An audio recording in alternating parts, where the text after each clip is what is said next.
ओम ईश्वरो गुरुरात्मेति मूर्तिभेदविभागिने व्योमवद्व्याप्तदेहाय दक्षिणामूर्तये नमः। यन्नित्यमानन्दमनन्तमेकं शिवेति नाम्ना श्रुतयो गृह्णन्ति तस्यावतारो नररूपधारी कृपासुदाब्धि भुवि रामकृष्णः। जननीं शारदां देवीं रामकृष्णं जगद्गुरुं पादपद्मे तयो श्रुत्वा प्रणमामि मुहुर्मुहुः। सदाशिवसमारम्भां शङ्कराचार्यमध्यमाम् अस्मदाचार्यपर्यन्तां वन्दे गुरुपरम्पराम्। In the vision of Vedanta,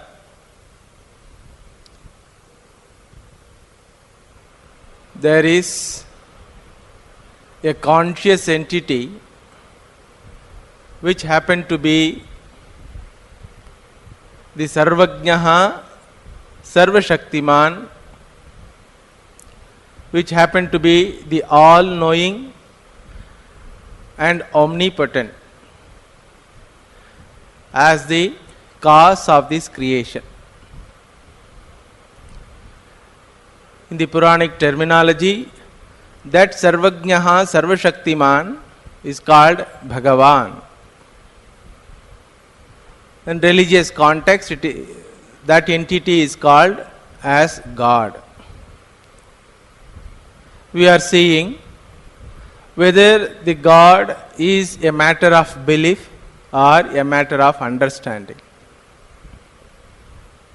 In human society, there are two groups broadly classified. One who says that I believe in God, I believe in the existence of the God. Another says that I don't believe in the existence of the God. If you analyze their assertion, we find both of them happen to be ignorant. Both of them happen to be with ignorance, without knowing what is the meaning of the word God. Therefore, Vedanta says it is better for you to understand what do you mean by the word God or Ishvara or Bhagavan. Bhagavan is not a matter of belief, and Bhagavan is a matter of understanding. As long as he remains as a matter of belief, you are in samsara, you are in fear, you are in suffering. Once you understand that that entity called Bhagavan is a matter of understanding, and when you understand what it is in reality, then you find your life is with security, peace and happiness. We left last class with the argument that there is a necessity for a conscious entity as the provider of this entire infrastructure. Atheists, scientists, almost all, they claim that there is no need for a provider. There is no need for a conscious entity to provide this infrastructure. This infrastructure called creation is an accident. When t is equal to 0, Big Bang happened. Slowly things have settled down, cooled down, and we find this infrastructure called creation. Vedanta ridicules at them because we find this infrastructure happen to be intelligibly put together, working with orderliness and with a purpose. A product which is intelligently put together, functioning with precision, with a purpose, we find that product cannot be an accident. In the last class I told, suppose somebody asks how this book has come into existence. If you say there was a big bang When t is equal to 0, there was a big bang in the printing press, and all the letters are thrown away, and they settle down. The product is book. You will not believe it. Because any product is a combination of many things. Scientists accept this. If you ask scientists, what do you mean by retina? He will tell it is nothing but particle. What do you mean by skin? He will tell it is nothing but particle. What do you mean by this particular book? He will tell it is nothing but particle. So now the question is, if everything is particle, there are a lot of varieties. Some particles become book, inert book. Some particle become skin. Some particle become retina. Who decides this? He says it's all accident. When he say it's all accident, we find that he doesn't have answer. Therefore he says it's a chance. There is nothing called accident. An incident for which we don't know the reason is called accident. An incident for which we don't know the reason is called accident. That is why court can punish for that accident. Suppose there is an accident, road accident. There is a punishment from the court. Why? How can they punish for an accident thing? Even though it is accident, when you probe into that incident, you find that there are many various hidden factors behind this. The person may be drunkard, or the vehicle might have lost its control, or the brake would have failed. Like that, so many reasons are there. When they find that it is a negligence on the part of the driver is punished. So therefore, Vedanta has established the need for a conscious entity as Sarvajnaha Sarva Shaktiman. Like the part is the product. Similarly, if you accept that this creation is the product, then naturally the consequential arguments are that there is a creator. There are some group who doesn't accept the very idea that it is product. How to prove that this creation is the product? You can prove pot is a product. You can prove book is a product. You can prove mobile phone is a product. You can prove car is a product. But how to prove creation as a product? Shastra says, you don't have pratyaksha pramanam. You have to come to Vedanta, Vedic revelations. But he cannot say that this creation has come out of nothing. When somebody argues that it is not a product, what does it mean? That it has come out of nothing. I hope you are getting my points. It's a serious subject, so you have to put up. But very important subject. Suppose something called product means you know the previous condition of that product, correct? Of that entity. What is the previous condition of this book? Tree, plants. So from there we get something called paper, so then there's something called a book. So similarly, how to prove that this creation is a product? If somebody says it is not a product, he means to say that it has come out of nothing. Out of nothing, nothing can come. If out of nothing something can come, we can use the same technique. Because once what happens in the creation out of nothing something has come now. So we also can follow the same logic. So our mothers will be happy. They can go to kitchen and out of nothing, idli, masala dosa, vada, like that they can produce. We find that qualities which is imbibed in the cause should pervade in the product also. If product is out of nothing, then the results of the product, sub-products we can call, whatever we can create from that product called creation, that also should have the same logic. So therefore, Vedanta argues with these people and say that you are too ignorant to say that out of nothing something has come. But scientists accept this creation as a product. But they say the cause for this creation is not something conscious entity, but it is an accident, which we cannot accept, which doesn't stand the scrutiny of logic.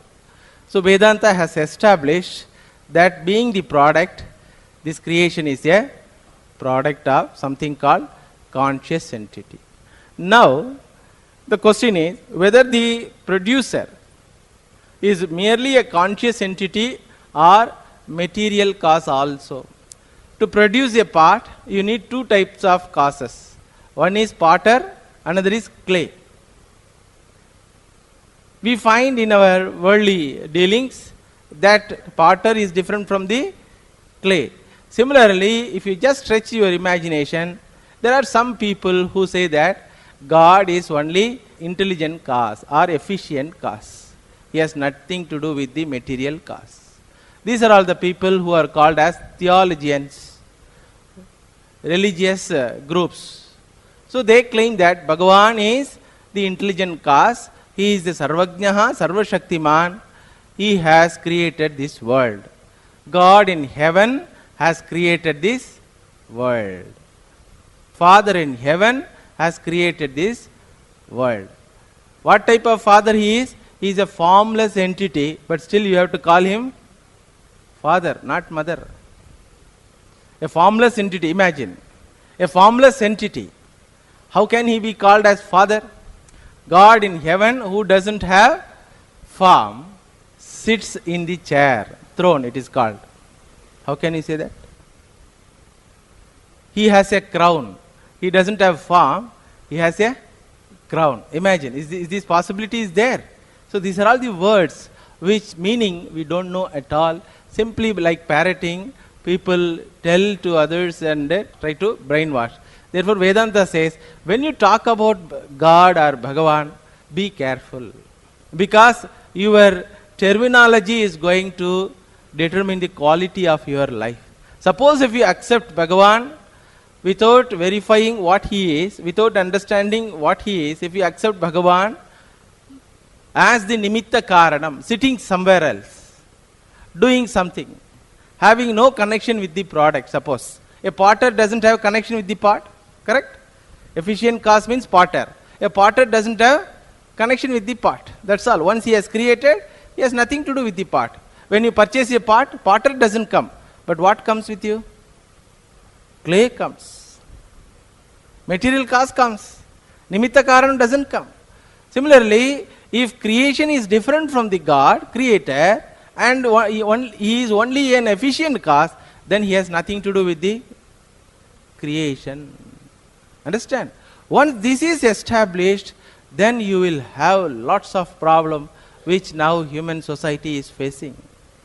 Because God in heaven means he is not in the earth. So people can do all akramas. And he is waiting. He cannot interfere in your activities. He cannot interfere. He has to wait up to the doomsday or judgment day. Then there will be something called judgment, and there will be what you call either eternal heaven or eternal hell. These are all the ideas around us, because of which entire humanity is suffering. Theological ideas, wrong ideas, these are all. It doesn't stand the scrutiny of the person, thinking person. Suppose somebody says, no, God in heaven only, not in earth.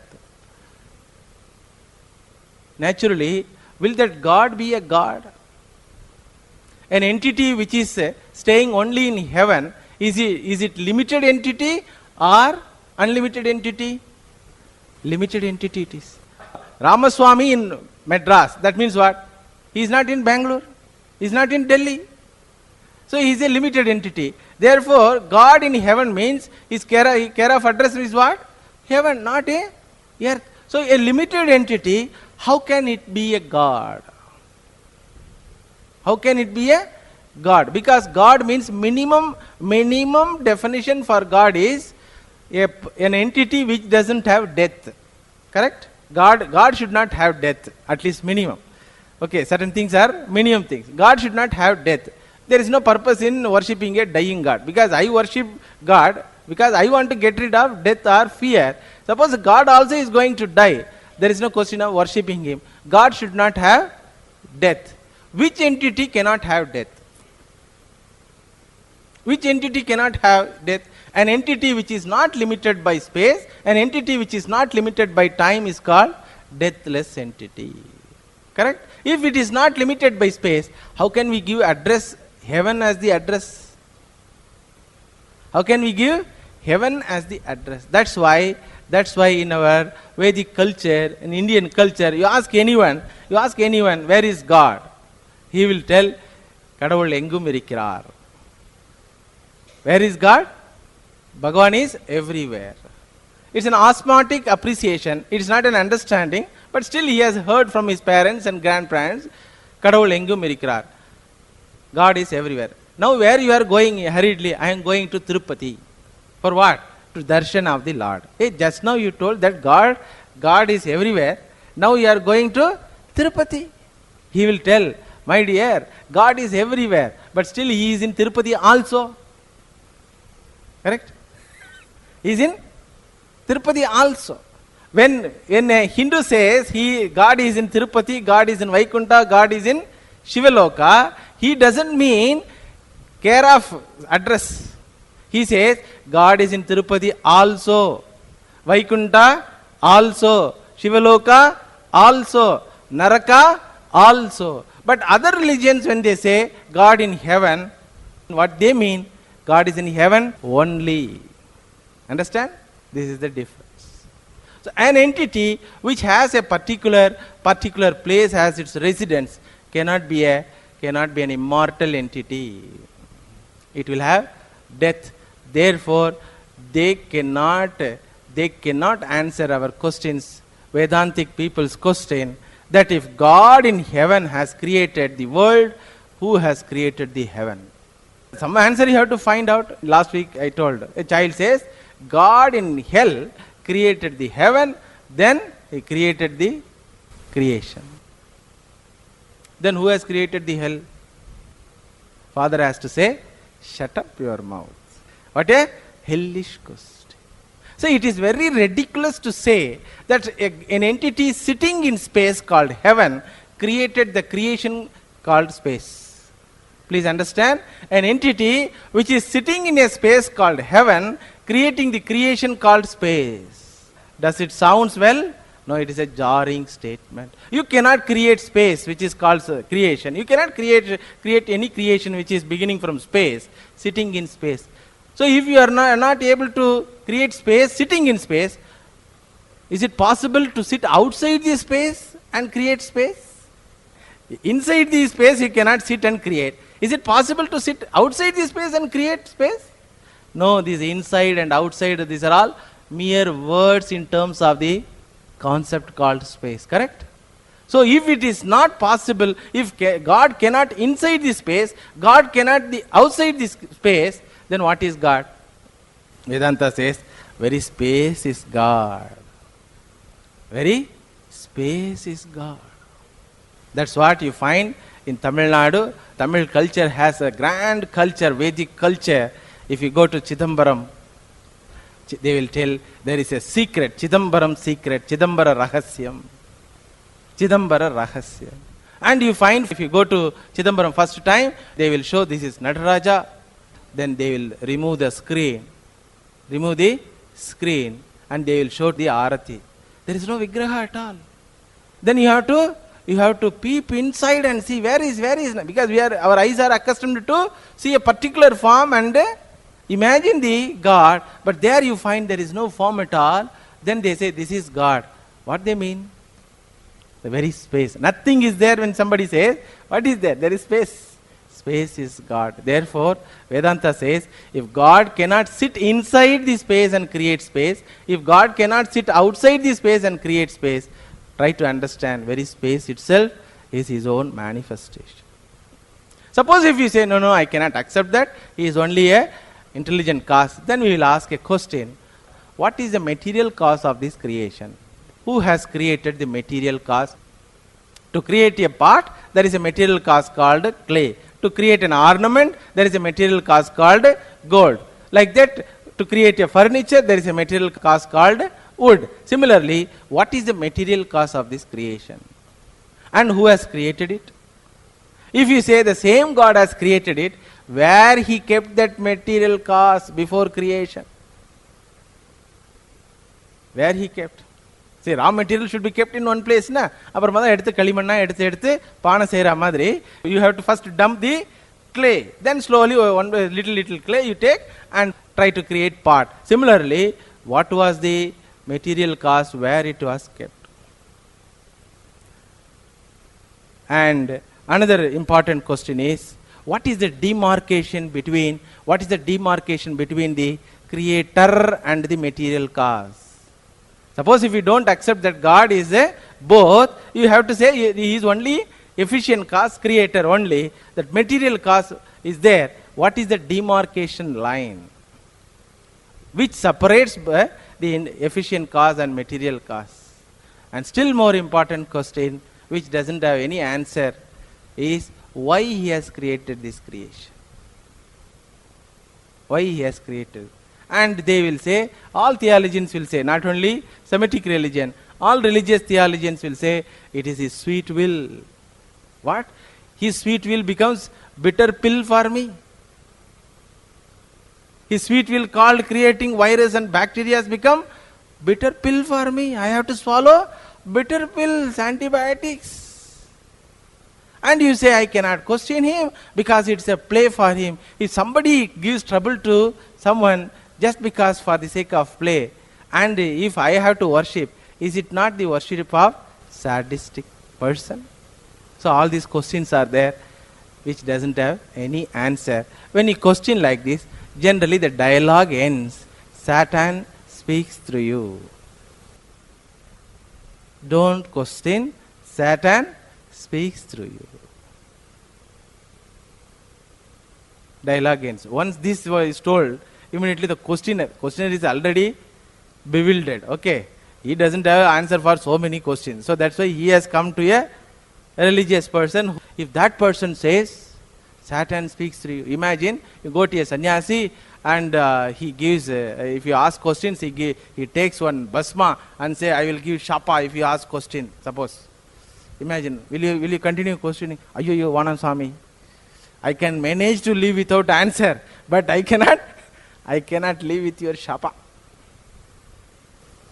So, like this, without getting answer, whole human life is spent in fear. That's what life is full of fear. Death also is fear. After death also happen to be fearful one. Because the individual doesn't know what is going to happen after death. What is going to happen after death. So fear. Therefore Vedanta says it is better to understand what the word means. The word God means. And it reveals God cannot be away from the creation.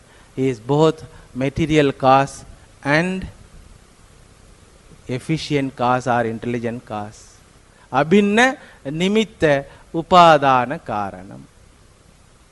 So kamayate bahusyam praja eti satapostapyate satapastaptva sarvam idagam asrujate. Saha akamayate. An efficient cause alone can have the capacity to imagine what is going to be created. In our home, mothers will imagine what will be the tiffin, what is the procedure of creating tiffin. Suppose tomorrow morning tiffin is idli, you cannot enter the kitchen and prepare idli.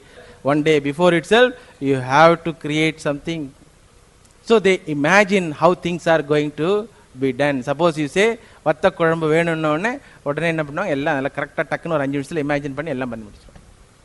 That meditation is called akamayatha. Satapo tapyate. Tapas, it is called tapas. Similarly, that conscious entity which happened to be the sarvajnaha, akamayate bahusyam prajayeti. I am alone, let me become many. Then from where he has taken the materials, what is the material cause? Then another mantra of Vedanta says, Yato va imani bhuta nijayante ye najata nijivanti yat prayanti abhisamvishanti iti. Yato va imani bhutani jayante yena jatani jivanti yet prayanti abhisamvishanti, from which this creation has come, by which it is sustained, into which it goes back, resolves. What is that entity? Pot has come from something, and pot is sustained by something, and pot goes back or resolves into something. What it is? Clay. Similarly, Tad Brahmeti, that entity called infinite entity, is the material cause also. Tat srishtva tadeva anupravishat tadanupravishya satyatyacha bhavat. Having created this creation, it entered in the creation and it has become everything in the creation. So, the entity called God is revealed as the efficient cause and material cause. Then if you analyze, we find the truth that God is equal to all that is here. Idam Brahma, idam Kshatram, ime loka, imani bhutani, idagam sarvam, yadayam atma. Aitadatmyam idagam sarvam, tat satyam sa atma. So, you find there is nothing other than God. Some segment of the humanity says there is no God. Some say there are many gods. Some say there is one God. Vedanta says there is God only. No God to God only. There is no God. There are many gods. There is one God. There is God only. In that what you call revelation, you find that he happened to be both father and mother. That's why we don't have feminist movement in our Vedic culture. In India, there is nothing called feminist movement. There was a international feminist movement. They wanted to get respect, equal respect. Then one of our sadhu from our culture who has attended that, he suggested, see, your culture is deeply dependent upon theology, Semitic theology. So, only way to get equal status is, in your theology, Bhagavan is given only malehood. So, Bhagavan should be declared as femalehood also. Then they accepted that, yes, because Bhagavan is female means everybody respects Bhagavan, so female also will get respect. So, they passed a resolution and sent the resolution for Semitic religious leaders, Judaism, Christianity and the Islam. What happened, you know? Simply rejected. Simply rejected. That's why in those religions, women are not allowed to be priest. There is no question of becoming God. At least they can become priest, na? That also not possible. Why? Because that God happened to be only father, not mother. Whereas in the Vedantic revelation, you find an efficient, from the standpoint of efficient cause, Bhagavan is named as he, father, Sarvajnaha. In Sanskrit, it is a Pullinga. Therefore, he. From the standpoint of material cause, same Bhagavan is called she, Prakriti, he, Srilinga. Therefore, she. So, both joined together, you find a beautiful product called creation. So, Vedanta says that you can invoke him as father or mother. How can it be? How can Bhagavan be both inert object and conscious entity? Vedanta says there is no other possibility. You cannot separate the maker from the material, because there must be a separating line. What is that? Then third entity will come. Correct? Before creation, to separate maker and the material, there must be one demarcation. What is that? That entity also will be there. Then three entities will be there. So you cannot separate the maker from the material, and you can never know the maker different from the product. And nor you can deny the presence of the maker. You cannot say, like scientists say, you cannot say it is a product of accident. You cannot prove that. And that the creation is evolved by itself. These don't stand the scrutiny of a thinking mind. Therefore, there is no other possibility than understanding that it is both. Is there any model? Is there any model? Vedanta itself quotes a model. Etornanabhisrajate grinnate cha. Urnanabihi means the spider. Spider creates web. Spider web is the product. Who is the intelligent cause, efficient cause? Spider. And it has intelligence. How you know? How you know it has intelligence? It will select a place where your hands will not reach. Correct? Urnanabihi srachate grinnate cha. It can take back that entire spider web into its own stomach. Similarly, Bhagavan as Srishtikarta brings out or projects this manifestation, then sustains this manifestation, then resolves into himself this manifestation. Then the question may come, if God has become this world, then God is dead. Correct? Milk has become curds. Then milk is dead or what? Milk is dead.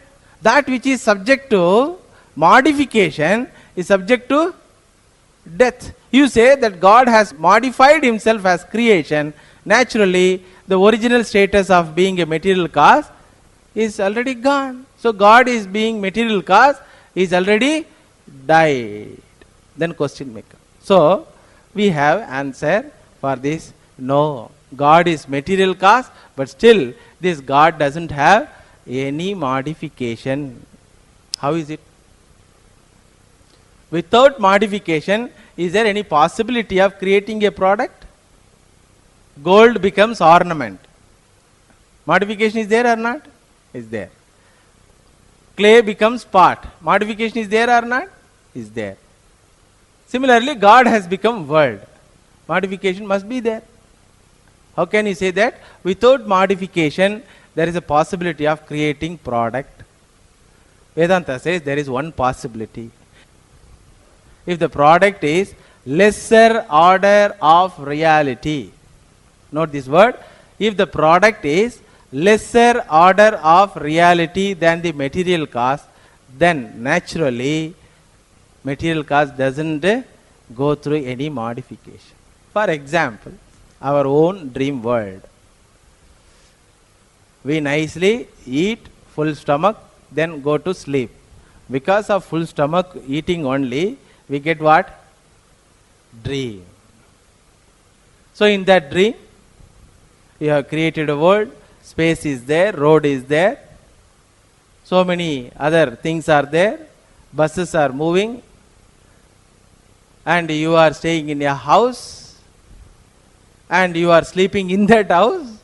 Suddenly you find that you are hungry and you open the fridge, nothing is kept in the fridge, you scold your spouse, then you get out of that house and you are trying to purchase something eatable.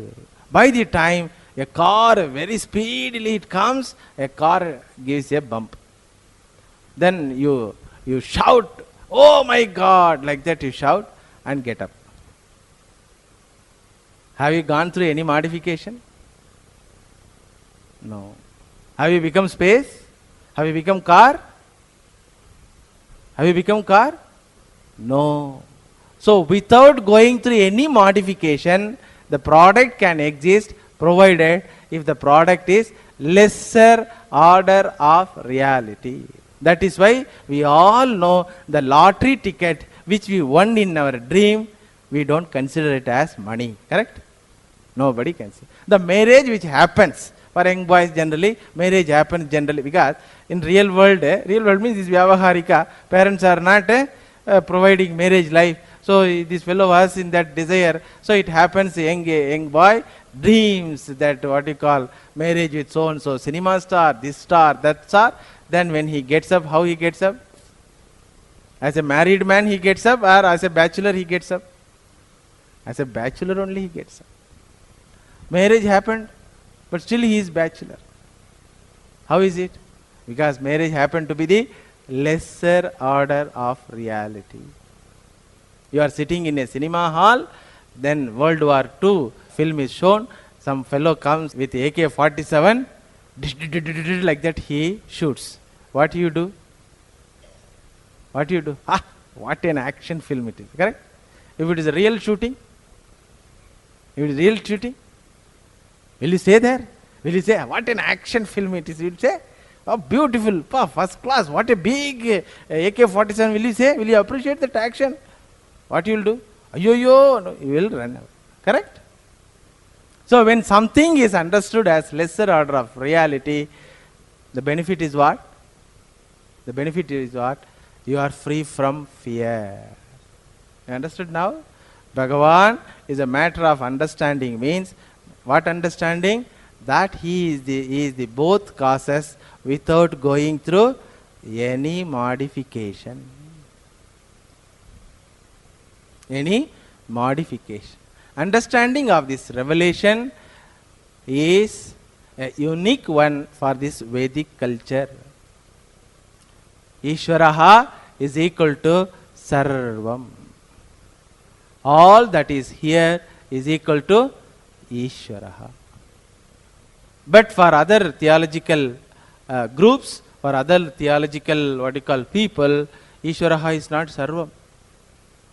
There is another competitor called Satan. And he is an embodiment of all evil. Bhagavan is the embodiment of all goodness. And there will be always competition. But here in Vedanta, there is nothing called Satan or Bhuta or Naraka or Swarga. These are all for children. Because initially, childish mind requires an idea of God as sitting somewhere else, waiting with a carrot or stick. Correct? If you do something, you will get beating. If you do nice thing, you will get carrot. Chocolate you get. So naturally this idea is useful idea, but this idea doesn't have any validity for a thinking mind. Understand? So therefore those ideas also are there in Vedanta, but what we have done, we have told that it is for primary school children. So as long as a person says that I believe in God, he openly declares, I am a primary school child. As long as he believes in God, he has to believe in God in certain aspect, either as a judge or as something who is embodiment of love and compassion. Bhagavan is neither. In Gita, Bhagavan says, Vita raga bhaya krodha manmaya mam upashita bhagavo jnana tapasa puta madbhava magata. One who has been matured, one who is without any raga, attachment or krodha, anger and other negative mental qualities, one who is purified by knowledge, they attain me. And he says there, Bahavo, many attained me. Then Arjuna may ask, what is his Bhagavan? What is his partiality? Why can't you make everyone to attain you? You are Sarvajnaha, Sarvashaktiman, omnipotent entity you are. Why can't you help the entire humanity just by one word? One word. You all become Mukta Purushas. Why can't you make it? So Bhagavan says, I cannot do that. Because of two reasons. I cannot do that from my standpoint, because from my standpoint, there is no second entity. Ekoham Bahusyamiti. I only has become all these idiots. And I am enjoying the idiocy of the idiots because it is my play. And I only has become the entire creation, Jiva. Both villain and hero, heroine, all have become. So where is the question of suffering for me? So from my standpoint, there is no second entity. There must be second entity different from me. Then only I can think about whether it is a free entity or in samsara. I don't find any second entity at all. Therefore, there is no question of freeing someone. No, just now you told Bahavo Jnana Tapasa Puta Madbhava Magata. That is from the worldly aspect. That fellow says, he is different from me. That is why his problem. He says, he is different from me. Humanity says that it is different from me. Then I have no option. I have no option. No option in what? No option than giving the knowledge that he is not different from me. Why can't you give this knowledge to all? There also I don't have any option because knowledge cannot be given as a parcel. Monday எல்லாம் open பண்ணி எல்லார் மண்டையும் open பண்ணி break the skull and put some knowledge. Is it possible? No. He has to desire for that knowledge. One who desires for that knowledge, he gets that knowledge. And what is the sign of desiring for that knowledge?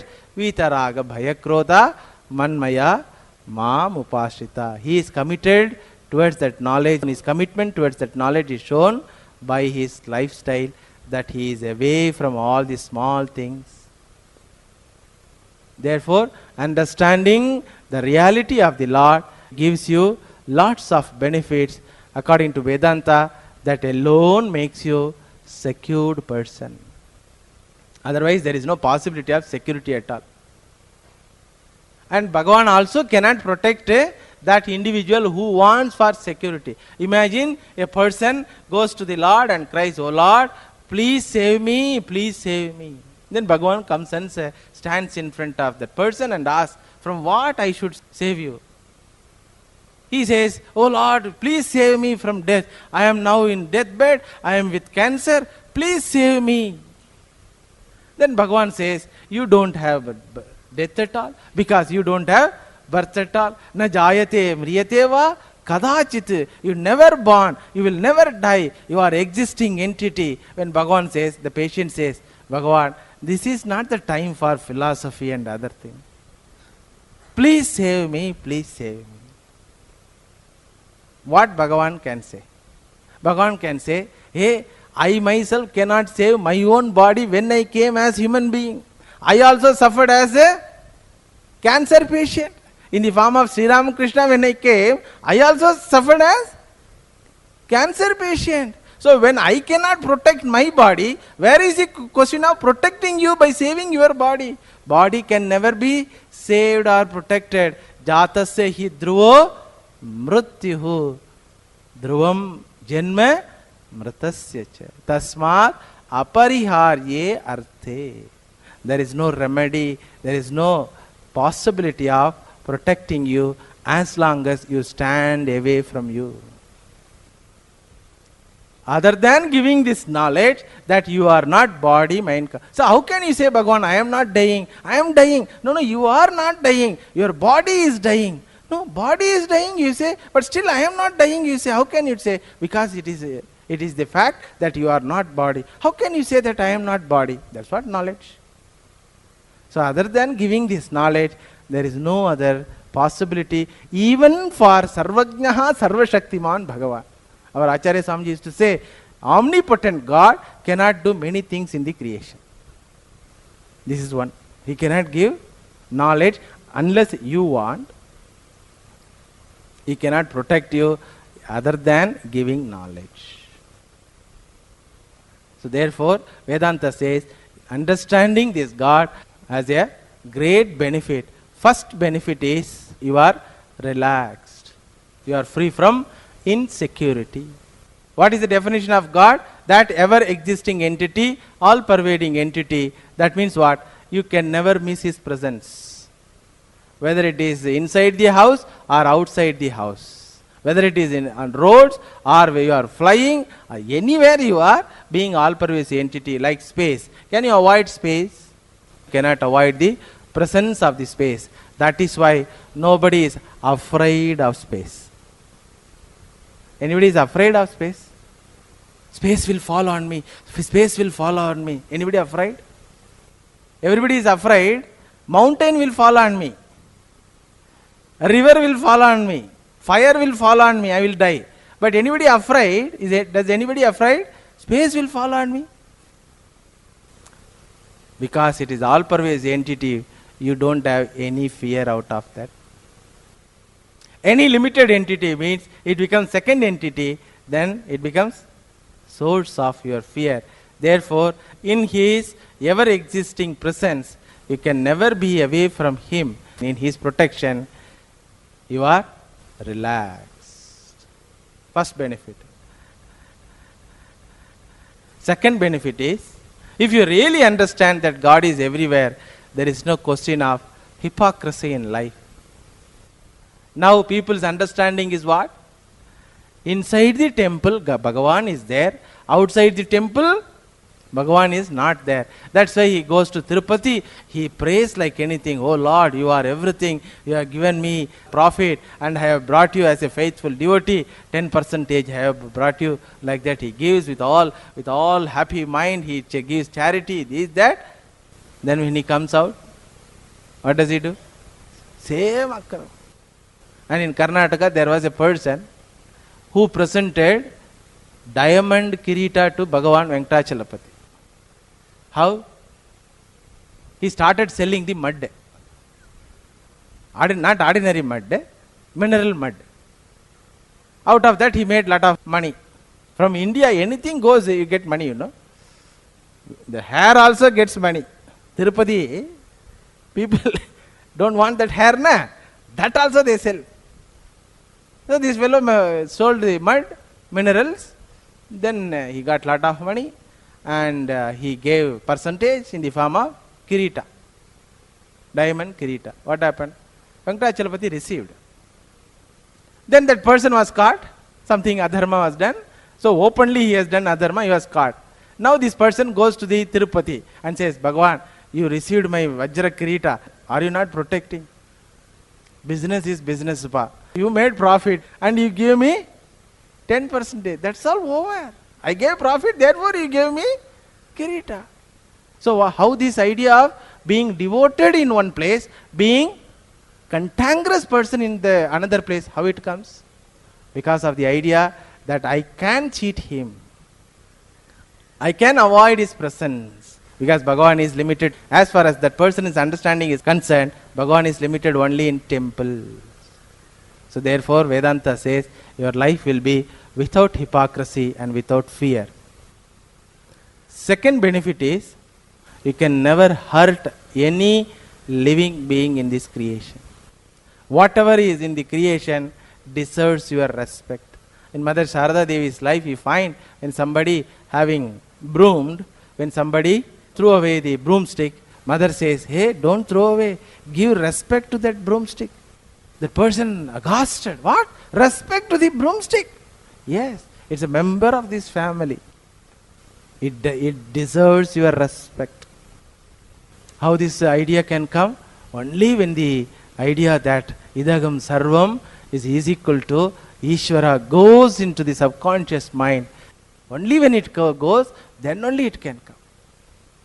Only when this idea that Ishvara is idagam sarvam is imbibed in our subconscious mind, then only we can respect. Naturally we can respect any person as person. Nowadays respect is not for person. Respect is for the position, degree. A rich man is respected. A poor man is not respected. So respect goes to whom? Not to the man. For the richness. A person with certain degree is respected. That means what? The person is not respected. Degree is respected. Why these problems? He has not understood the inner value of the living being, that individual. Swami Vivekananda used to ask, does man creates money or money creates man? Now man doesn't have any value at all. Just you can make the people to assemble and open the chemical weapon. And massacre, lakhs and lakhs of people you can simply massacre. You can ill-treat any person. How these ideas have gone to the society? Because the Vedantic idea is not understood that everything in the creation, whether it is animate or inanimate, deserves respect. It is nothing but the manifestation of the Lord. Your dream world, which part of your dream world is not you? You please tell. Which part of your dream world is not you? Can you say the dream tiger is not you? Can you say the dream road is not you? Can you say the dream time is not you? Every segment of the dream creation is you, because it is your own projection. Similarly, every segment of the creation is Bhagavan, because this Vyavaharika Satta, Vyavaharika creation, transactional world, transactional world is the manifestation of the Lord. If the dream world is the manifestation of the individual, this transactional world is the manifestation of the Lord. Therefore, you can never hurt anyone. Now humanity is suffering because of all these problems. It is insecure. It is insecure, hypocritic, and hurting nature. The best way for defending oneself is what? Offending others. That is for okay for animals, not for human being. Therefore, Vedanta says there are a lot of benefits in your day-to-day life if you understand that idagam sarvam is equal to Ishvaraha. When you understand that, you will be free from ahankara and mamakara. If everything is Bhagavan's manifestation, which part of the world is yours? You say, nah, this is my own house, this is my own body, this is my own people. When you say, which part is yours, you tell. Nothing is yours. You are given an opportunity to utilize that, but you are not the owner. You are not the owner for your own body. Your own body is not your possession. You try to suicide, announce and suicide. Police will come. Then they will say, you cannot suicide, you cannot kill that. Why? This body belongs to government. That's why suicidal attempts are all punished, you know. Suicidal attempts are punished. It's a punishable offense. You cannot suicide. Nor you can kill your child. You cannot say, my own child, when you say, it's not your own child. If it is your own child, you can kill, na? Try. You cannot do that. There is no possibility of having that idea that I am the owner of certain thing. Freedom from insecurity, freedom from hypocrisy, freedom from hurting nature, and freedom from ownership. These are all the freedom which human mind wants. It always seeks this freedom. And Shastra says that is possible only when you understand all that is here is sacred and Bhagavan himself. About this we will see in the future classes, and I think next month we may have some chance of talking about the benefit of this understanding.